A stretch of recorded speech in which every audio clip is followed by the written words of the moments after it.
Hey Creed, can you take me higher?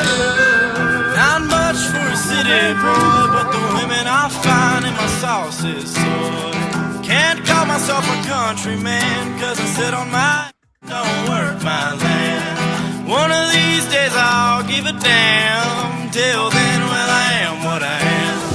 Just call me a New York redneck. Where's the banjo? Play that Bella Flag. Yeah. And I might be high class, but my liquor is more than took my land, so it ain't my fault. Just call me a New York redneck. Ain't my fault. It ain't my fault.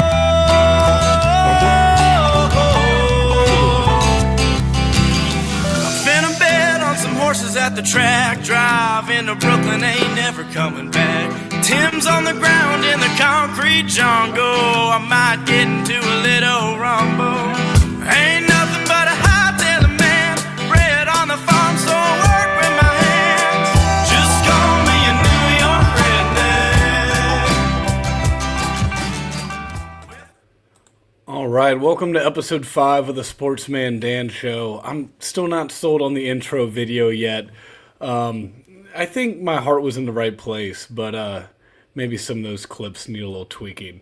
Regardless, we are back with episode 5. I think I'm going to keep with this sort of shorter pace of video. I think I prefer that to like a 30 to 45 minute. I think this sort of 10 to 15, maybe 20 minute format is the way to go. And then for interviews, I mean, anywhere from 30 minutes to an hour, right? Depending on how they go. But today I have some pretty cool topics to cover. The first one I want to go over was completely unrelated to what I initially wanted to show. But for those of you on YouTube, you can see the screen. But for those of you listening, I'll describe it. I saw an eBay listing today for a 2024 Panini Prism lot, a rookie lot. There's a red, white, and blue Prism, also known as the barbershop a parallel, but they called it a red, white, and blue Prism, as well as a Jaden Daniels RC, and they put lot at the end there. This is, I put the name up there so you can see it. Savage Bobbles is selling it. It has 6 likes, which is interesting. There's 6 on the watch list. They're asking $165 or best offer. To be fair, there is a best offer there. But it was just one of those eBay listings where it's public. I mean, you can go find it if you are interested in that. But that's one where I was like, you guys got to be careful. Because maybe someone doesn't know. They see 6 other people are watching it. They're interested in Jane Daniels. You know, maybe it's their favorite player. And so they start negotiating on this. And maybe they get it for $50 and they think they got a deal, you know. Now, maybe I'm wrong because I'm not a football guy, and I haven't even tried to comp these out. I'm a baseball guy, but I just saw that, and I was like, oh, okay. That doesn't seem right. But again, it's eBay. People can ask for anything. That was just one that stood out to me, and I had to share it. The next segment I want to touch on was, I guess, a card show pet peeve. This may become a recurring segment, but recently, you know, this one ticked me off enough that I thought it would be fair to share and see how others in the card community think. I know there's a power dynamic at card shows. I'm just there to chill for the most part. It's a little bit of like a vacation for me. I know that might sound weird, but it's a time for me just to talk sports pretty much all day. And I love that aspect of it. Some people are there to battle. When I say battle, they're ready to come with, you know, a card negotiation or thinking that you're overcharging them from the start. And I understand that aspect of it. My pet peeve that I'm going to touch on today is actually from another vendor. Like I said, card shows to me are supposed to be more fun, relaxed, a very social sports environment, right? We're all collecting sports cards. There's the Pokemon aspect too, but I'm focused on sports cards. Most of the people there who are coming up to my table, 95% are sports cards collectors. And that's typically how the vendors are as well, although there's something to do with like that power dynamic I touched on of, hey, I don't need to sell this, or hey, I don't need to buy that, trying to control that dynamic while you're negotiating. And so I think that just becomes like a bigger aspect for a lot of these vendors. And maybe they're just trying to like control all situations, and like to them, it's keeping that edge of their, power dynamic while they're at the show, right? Maybe it's just them going into show mode. But the story I'm going to share, I'm at my table, and another vendor's coming up to look at my cards and stuff, but he's looking from behind the table, not from in front of the table, which is fine. Most people, I will say, don't do that, but I have no problem doing that. I typically don't do that to other vendors. I think it's almost like a little bit of like a sign of respect too. I mean, I didn't take it as that, but I think like, if it's not your table, you don't really go behind it. But I get why he did it. It was more, easy for him to access it. And I appreciate anyone looking at my cards. So I had, no problem with it. And then he kind of was dismissive, and he's like, you have any more vintage? Is that all the vintage you have? And I was like, I'm helping a customer. I was like, I might have some more vintage.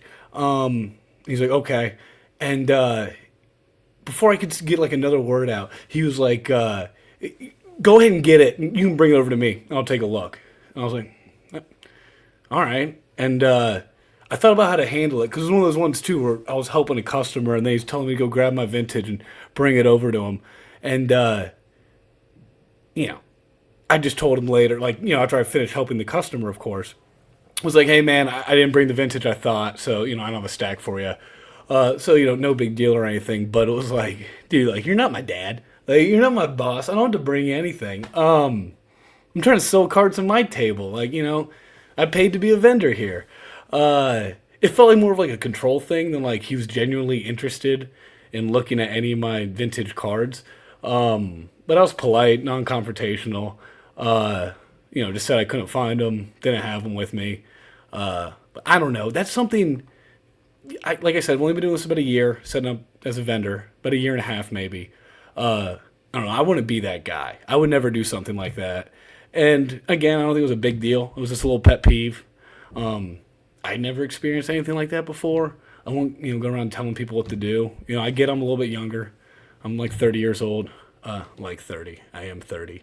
But yeah, I say like, kind of respect everybody with the same respect you'd want to be treated with. And again, maybe let me know in the comments. Maybe I'm just being a little sensitive. But again, just handle it, be polite in all interactions.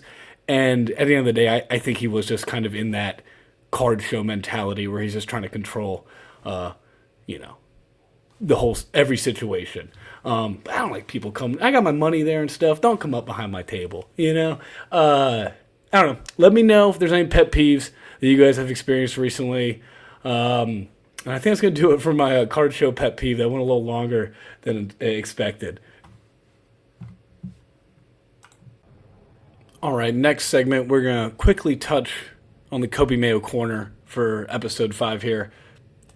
This one is more of a card corner. Wow, that is a terrible photo.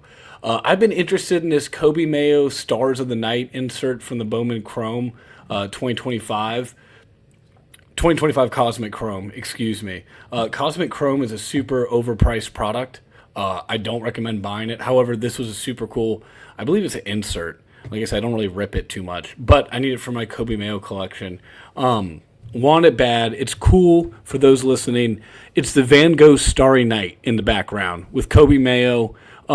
For those watching on YouTube, an extremely pixelated Coby Mayo standing in front of the Starry Night. Of course, his rookie card. I wanted this about a week and a half ago, 10 days ago, maybe 2 weeks. It was going for about $30. Checked today, and it was going for $17. So right around $15. Maybe I'll wait to see if it goes down to 10. But it's one of those ones, just wait on a new release. This was at the 2025 Cosmic Chrome. Today is January 28th, 2026. Right? So you just wait a month. If you just wait literally 30 days, you will see the drop-off. I know everyone talks about it. But I'll just, I can't follow all the cards, so I'll just do Coby Mayo. But that's it for my Coby Mayo Corner. If anyone has one of these, the Stars of the Night Coby Mayo, and they want to sell it at a reasonable price, I'd be interested. Next segment, very briefly, because I'm sure others are covering this much better than I am. Stadium Club, after the pre-order closed, I should add. This was after the pre-order completed. They released this. I saw this on Reddit. I believe Reddit Baseball Cards. They posted this. I did not get in the pre-order. I'm going to wait. But anyway, they sent this out that during the pre-order period, some unfinished packaging, blah, blah, blah. Y'all can read it. But basically, there's going to be no Chrome base cards, and there's going to be no Chrome parallels because of an error. They're going to change, obviously, the imagery and everything on the product page is what they pretty much say their corrections are. But there's going to be no Chrome in the top Stadium Club. Will I still be ripping Top Stadium Club? Yes, it is one of my favorite products along with Topps Pro Debut. However, I did like the Stadium Club Chrome. I do think it's unfortunate. If they just did away with Stadium Club Chrome completely and gave you another auto or insert back, I'd probably be happy with that. But for the price point, you really can't complain on Stadium Club. And I just love the cool photos. I really love the 1990s Stadium Club. 93 might be my favorite. But again, I'll probably rip a box or two, but nothing crazy. It is unfortunate for those who did pre-order, and then you find out after the fact that there's going to be no Stadium Club Chrome included within it. Thank you, everybody listening thus far. For my last segment here, I want to talk about this the story behind this Dražen Petrović in-person autograph. I briefly talked about this card on the Professor Sports Card Show. As you can see, I purchased it for about $150. I think it is important to give that context. I want to be as transparent as possible. This isn't about some trying to, flip it or make some sort of, good investment here. This is purely for the personal collection. And why it's special beyond just an in-person autograph of some random NBA player that most people have probably never heard of. Dražen Petrović was a legend. Passed away in his prime, very, very unfortunate, but he was an international icon before that. Like I said, 1993, he was 28 years old, and I encourage everyone to watch the documentary Once Brothers. It's incredible, and it does a good job of telling his story. But like I said, an international superstar. This guy, at age 21 in 1985, scored 112 points in a game. I don't care if it's in Yugoslavia. If you score 112 points in a professional basketball game, I mean, that's better than Wilt Chamberlain, right? And actually, I was able to find the box score. He was 40 for 60 on field goal shooting. That included 10 for 20 on three-point shooting. And I could talk about that game probably for another 15, 20 minutes, but that's not important. What is important is that this guy gave Jordan the business. He gave Jordan 41. He was an elite scorer, was drafted by the Trailblazers, didn't get any minutes behind Clyde Drexler and some other guys that I'm forgetting the name of. I was born in 95. He died 2 years before I was born, so a bit before my time. Not my fault. But anyway, the point of this is that this guy was really special, and we were robbed of his greatest moments. What really resonated with me watching those clips of him is just his passion and intensity.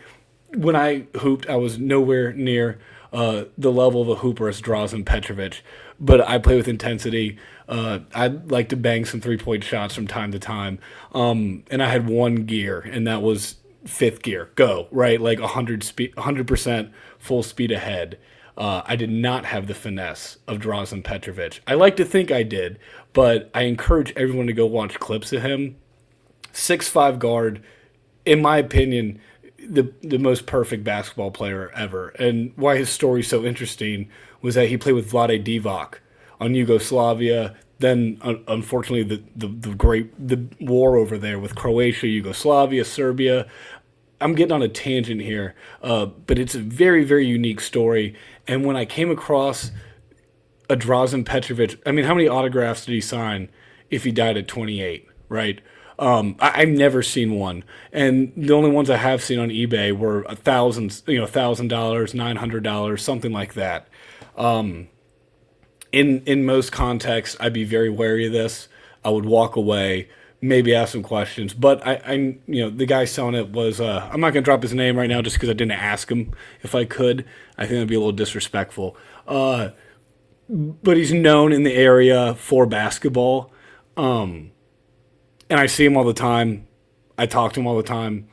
So it's kind of understanding between us. Actually, it was when I bought. I could take it back if it failed authentication, and we could reverse the sale. I don't plan on doing that because I do honestly believe that is an authentic autograph. Now, I understand why people are hesitant of buying an autograph of a guy who passed away in 1993 that is unauthenticated. You can see how faded it is. I won't say the story because I believe he was telling me the truth. He did a lot of through the mail autographs, and he had two that he did through the mail, and it was signed with ballpoint pen. Which anyone who knows like early '90s autographs, you couldn't really pull autographs out of packs, or so I'm told. Again, I wasn't born yet. This is how a lot of guys signed, was with a ballpoint pen, and I have seen some older baseball cards signed with a ballpoint pen. Now Sharpies, of course, came around and sort of changed the game, but I've always stacked Dražen Petrović rookie cards, and you can find a lot of his cards for cheap. I mean, I'm kind of collecting almost all of his cards that I can, and I've paid anywhere from 10 cents to like $1.10. I don't think I've paid very much for what people call junk wax, right? 90s basketball cards. You guys are seeing how clean it looks. I'll show one more photo for those on YouTube. And for anyone who isn't on YouTube and you're just listening, these photos will be on my Instagram, at SportsmanDanBC. I'll make sure to include all these. But this is the only time it's been out of the penny sleeve and top loader. You can see it is faded.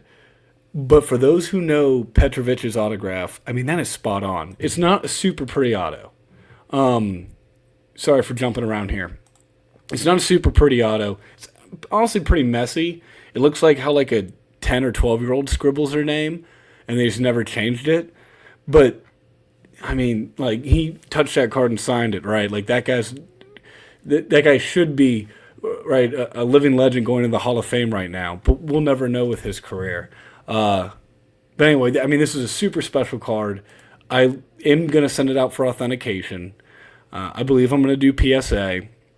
I told Professor Sports Card I will update him because, rightly so, a lot of people are pretty hesitant.